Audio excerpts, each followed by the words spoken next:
who is desperately trying to shove in a tuna sandwich. You're here doing the New Statesman. Have you been to Southampton before? Oh, yes. What's great about Southampton is the fact that when I know that the BBC are ashamed of the young ones and Bottom and other things I've shamed them with, but when me and Ed came down to Southampton to do Bottom, it was always one of the best gigs we ever had. And I don't like this rivalry between Portsmouth and Southampton because I say the two places are all Rik Mayall fans. They are all my legions. If you want to see Rik beating a sad, ordinary working class person, played by Gary Cooper, who was the coolest, let me tell you this much, he was the coolest mod, he was the face, the coolest mod in Quadrophenia. Would you do radio? Would they let you out to do that? I wouldn't let myself do radio because sometimes I use vulgar words. Not like Bottom? Oh, absolutely not. No. I might use absolutely disgusting words like Conservative Party. I know, I'm sorry. Because I know that you're the mouthpiece for the Labour Party, the new Labour Party, beg your pardon. And this There's a difference? Oh, of course. The important thing is that Alan Bastard invented the new Labour Party. Yeah. He lives at number 9 Downing Street, and he created the concept of Tony Blair. So he picked Tony up at the nowhere, dusted him off, and made him Prime Minister. That's the concept of the play.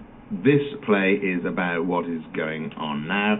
It's got Condoleezza Rice in it, played by one of the sexiest actresses of all time. She's called Alex Gunn. Her name apparently made out of a Scrabble board. Who told you that? I heard that. I didn't hear that. That's quite a good... I like that guy. Somebody told me that. I quite like it. She'd be high points on the Scrabble board. I think it's sad, lonely little girls who play Scrabble on their own.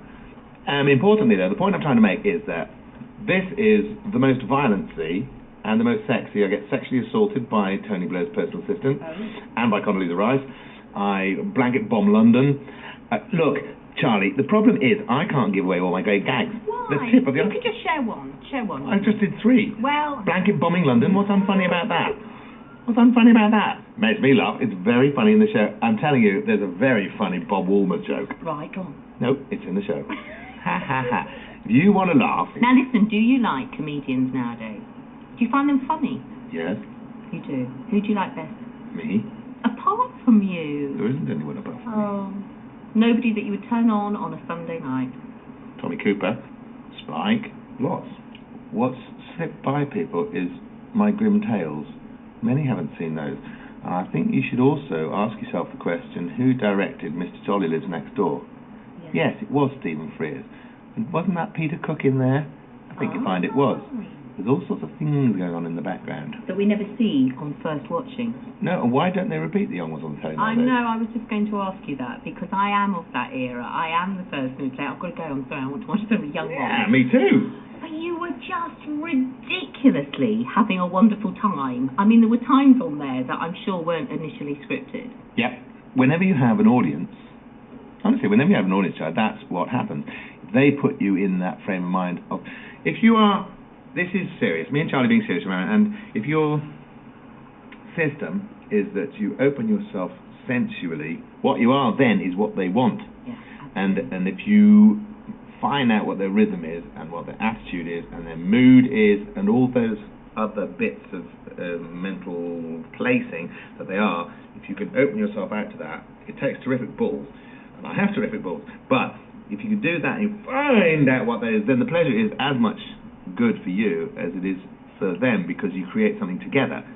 Those pleasures you were talking about in the young ones, that's because there was a studio audience there, as there was with the New Statesman when I did the New Statesman, and that's on the telly and now it's on the stage. But I'm very keen for the audience, this audience, you listener, very keen for them to know that this is not merely a stage version of a 20-year-old television program. Right.